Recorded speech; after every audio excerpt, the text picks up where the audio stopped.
18. Aku dia dari D18. Aku Faradila dari D19. Berikut ini adalah video mengenai simulasi pengambilan data menggunakan metode Pervasive Random Sampling untuk mendapatkan data keanekaragaman serta metode plot untuk mendapatkan data kemelimpahan, dan juga video mengenai preservasi basah dan preservasi kering untuk pengawetan spesies makro alga. Selamat belajar! Oke teman-teman, kali ini aku mau jelasin apa itu desain sampling yang kita gunakan pada penelitian kali ini. Jadi seperti ini teman-teman. Nah, pertama-tama kita mengukur luas pantai. Di pantai kan kita dibagi menjadi 3 ya, zona ombak, zona intertidal, sama pasir. Nah, kita bagi tuh menjadi 3, satu ombak, satu intertidal, satu pasir.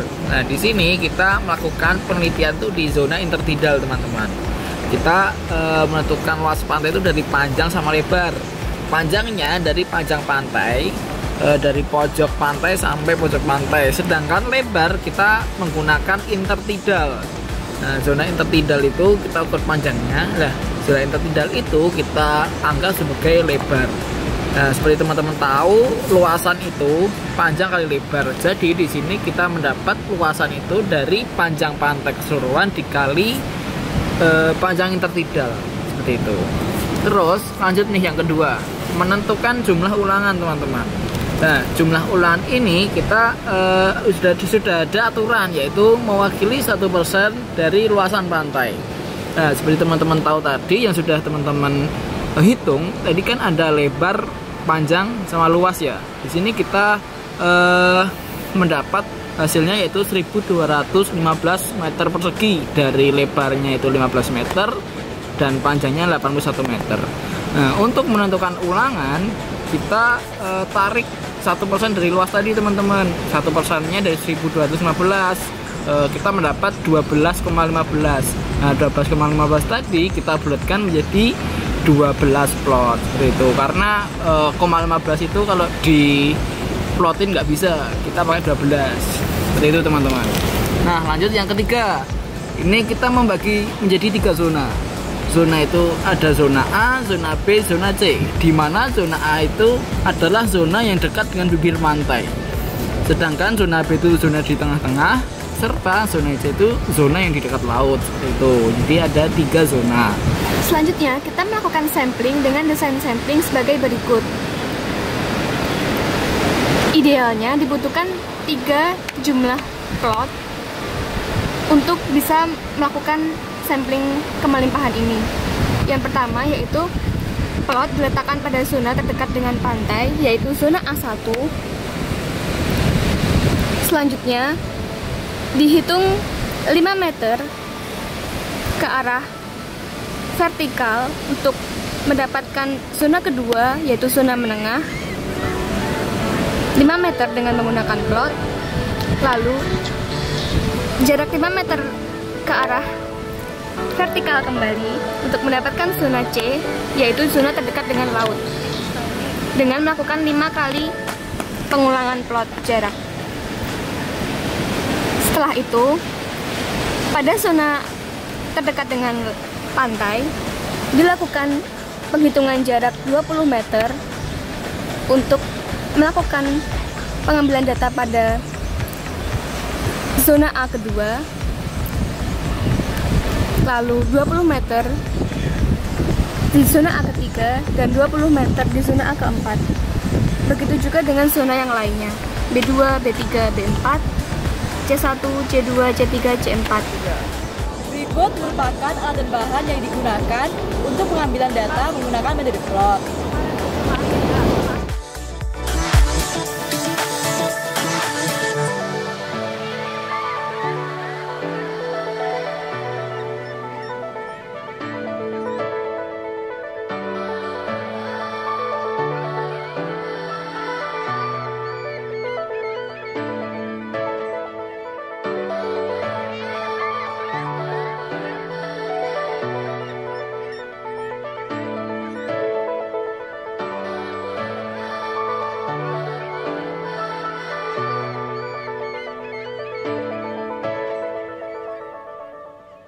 Perkenalkan, saya Gisel dari KK Alge dari D19.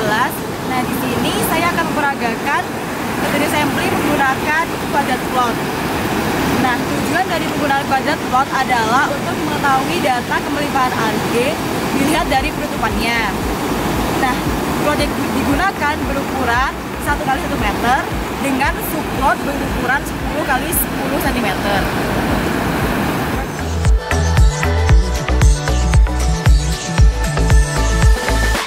Setelah menentukan desain sampling dan jumlah ulangan, plot diletakkan pada trase yang telah ditentukan. Trase pertama pada zona A merupakan daerah yang paling dekat dengan bibir pantai. Kemudian trase kedua yang merupakan zona B merupakan daerah menengah, dan trase ketiga yang merupakan zona C merupakan daerah yang paling dekat dengan laut.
Melakukan sampling atau pengambilan data pada Pantai Porok, kita pisahkan alge berdasarkan warnanya. Di sini kita mendapatkan macam-macam warna, yaitu alge hijau, ada segini, alge coklat, serta alge merah. Nah, di setiap alge ini memiliki ciri khas dan keunikan masing-masing, sehingga kita perlu untuk mengidentifikasi. Setelah dipisahkan berdasarkan kelasnya, alge ditempatkan di milimeter blok, kemudian difoto dengan menggunakan parameter penggaris atau pinset untuk perbandingan ukuran. Spesies didokumentasikan, spesies diidentifikasi berdasarkan karakter morfologinya dengan referensi buku FAO.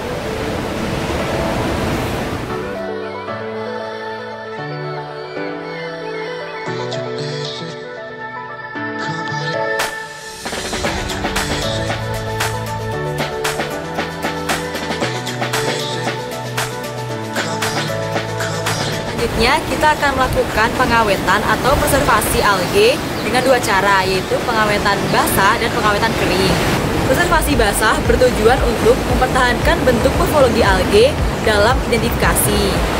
Nah, untuk alat dan bahannya yaitu ada alkohol 70%, kemudian ada formalin, lalu botol jar, air bersih, label, dan juga nampan.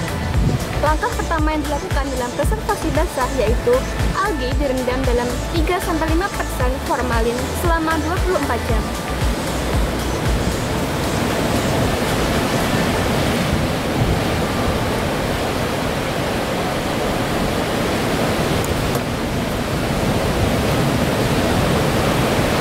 Selanjutnya, setelah 24 jam, alge dicuci dengan air mengalir.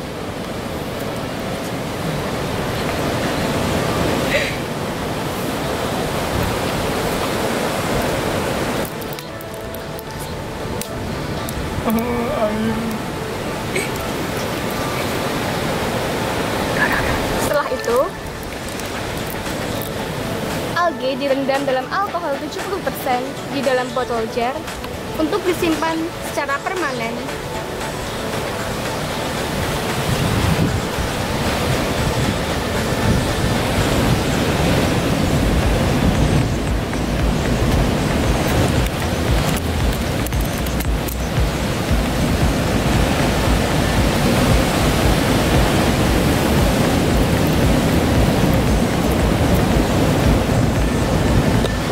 Dan selanjutnya diberi label.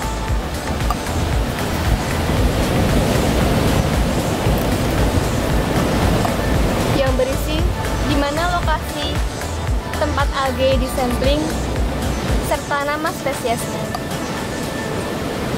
Selanjutnya dilakukan pelabelan dengan memberi nama spesies dan juga tempat sampling dilakukan serta tanggal dilakukannya sampling. Setelah itu, untuk menjaga kualitas preservasi basah ini, dilakukan penggantian alkohol 70% secara berkala. Kali ini aku akan menjelaskan preservasi kering atau herbarium pada makroalgae. Nah, tujuan dari preservasi kering yaitu untuk pengawetan makroalgae sebagai sumber referensi identifikasi. Nah, bahan-bahan yang diperlukan antara lain yaitu ada spesies makroalgae segar yang sudah dibersihkan, lalu ada kuas, ada pinset, ada koran, ada mika, ada kertas herbarium, lalu ada kertas isap dan kertas herbarium anti air. Nah, pada metode preservasi kering yaitu dengan mengangin-anginkan makroalgae.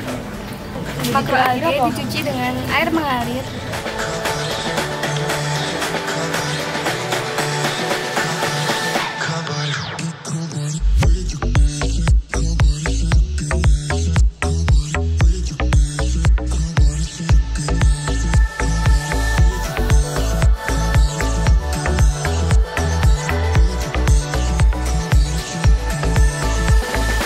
Dilakukan penataan di atas kertas herbarium, lalu dilanjutkan dengan kertas isap.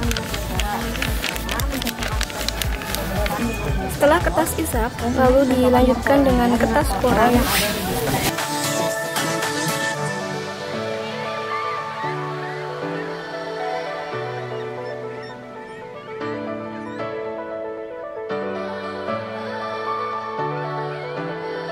Setelah dilakukan pengepresan minimal 1 hari hingga kering, setelah itu spesimen dipindahkan ke dalam di atas kertas dan juga ditutup dengan mika bening dan dimasukkan ke dalam amplop.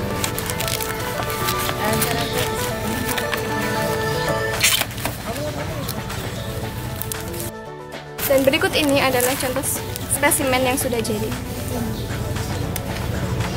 Disertai dengan label yang berisi kolektor, familia, genus, spesies, dan lain-lain, termasuk lokasi dan deskripsi spesies. Demikian video simulasi pembelajaran dari kelas keilmuan algae. Selamat belajar dan semoga bermanfaat. Algae